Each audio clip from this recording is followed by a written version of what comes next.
حال کامل یا خودمختاری کامل در وقت است.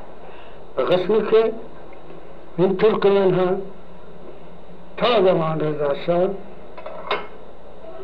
نه مالیات به دولت ایران میدادن نه فقط اینها روابط تجارتی با هم داشتن. این روابط تجارتی گاهی به اینشان شکراب میشد بین ترکمن ها و دهاتی های اطراف و همینا جنگی هم میشد. این متوالی بعد آشتی میشد و صلح میشد، رفت آمد بیشتر میشد. گاهی هم اتفاقی میافتاد، رفت آمد بد میشد، جنگی میشد، کشتاری هم حتی میشد. و اینطور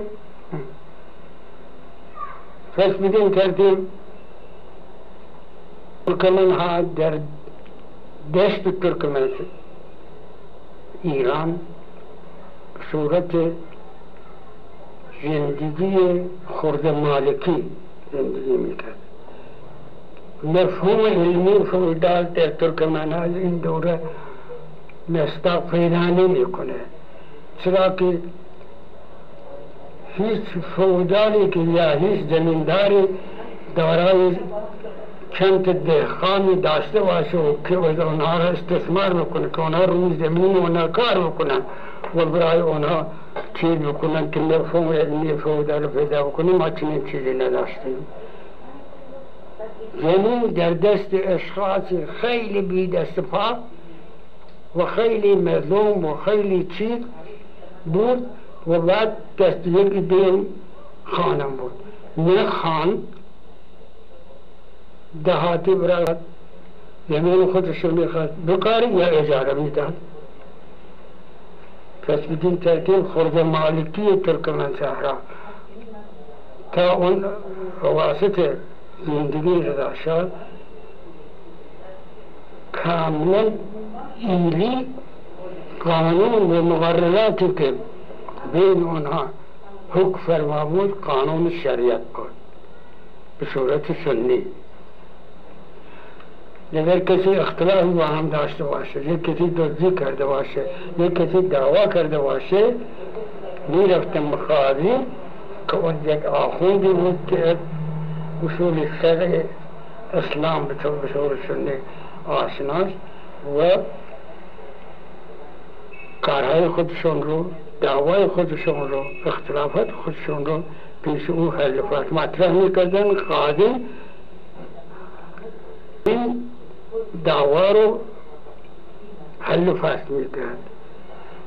وقتی که حل فصل میکرد طرفی که برده بلند میشد کل قاضاوه که اینو مثال میزنم که ببینید چطوری اداره میشده اداره امور مثلا سیاسی و غیر ذالکش. وقتی که کل قاضاوه گفت اون برده، اون طرف باید باخته حساب میشه. هم چیز شده زمین غصب کرده باید پس بده، اولاغی دزدیده باشه باید بده، یا اینکه چیزهای دیگر. خب روابط یا مناسبات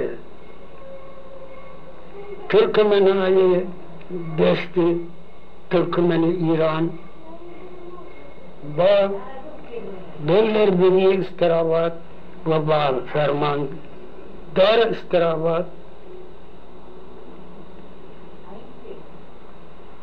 تقریبا اساساً تغییر فارسی نکرده. اون چه که در زمان قاجاریه بوده، در زمان صفویه بوده، در زمان قاجاریه بوده تا دوره رضا شاه هم مدتی ادامه پیدا کرد. بعد که املاک شاهنشاهی وجود اومد یک تغییرات کلی در اجتماع و اقتصادی و سیاسی و فرهنگی ترکمن وجود اومد. مفصلا مکس کردن روی این مطالب به درازه میکشه. اگر واقعا وضع اجتماعی، مناسبات اجتماعی، مناسبات اقتصادی، مناسبات سیاسی و فرهنگی رو اگر شما خواسته باشی، ما البته به صورت خیلی اختصار اون چیزی که گوینده شاهدش بوده و بزرگان و اقوام و اونایی که مثلا میدونستن در مورد اوضاع احوال ترکمنستان پرسیده و شناخته در اختیار شما خواهم گذاشت که برخواستید. پس بدین ترتیب ما فهمیدیم که این ترکمن ها قبلا تاریخی داشتند و خود مختاری داشتند، تابع هیچ دولتی هم نبودند. اگر تابع سلجوق‌ها بودند مساوی مثل یک ترکای دیگر حقوق مساوی داشتند. و در زمان خوارزمشاه که در اونا بودند و در علیه مغول جنگ کرد در زمان سلطان جلال الدین خوارزمشاه که بر علیه مغول جنگ کردند، حقوق مساوی داشتند. وقتی که یک لشکر مقدار زیادی لشکر میزنند مغول را در اینجا شکست دادن در قسمت‌های خراسان، ترکمن ها در آنجا شهر داشتند و سر اختلاف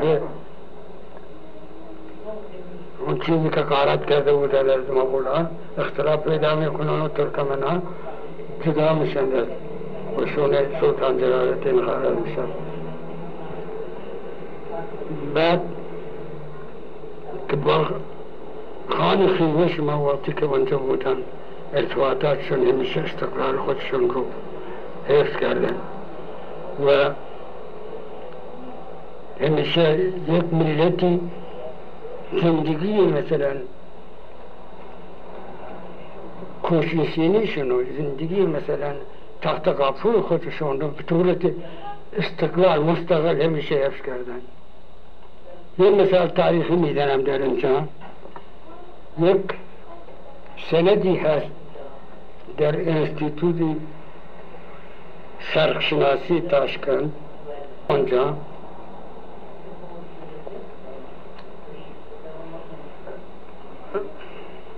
یکی از شاهان چیز که مثلا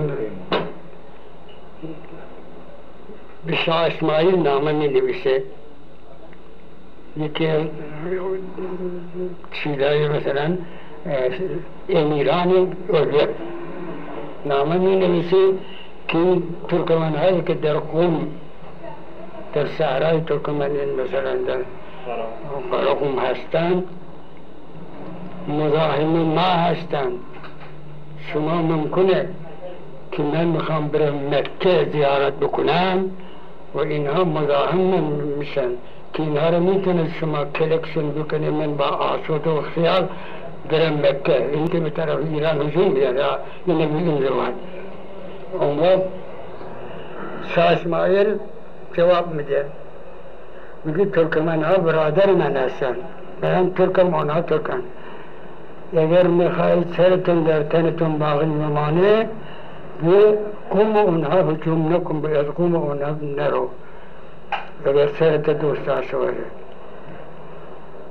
ملاحظه کنید این مقصود از این چیز استقلال داخلی خودشون اینها داشتن تا زمان رشد کم پیش. وقتی که دولت ایرانی خواست این استقلال اینا رو چیز بکنه و تحت قیمومت خودشون در بیارن،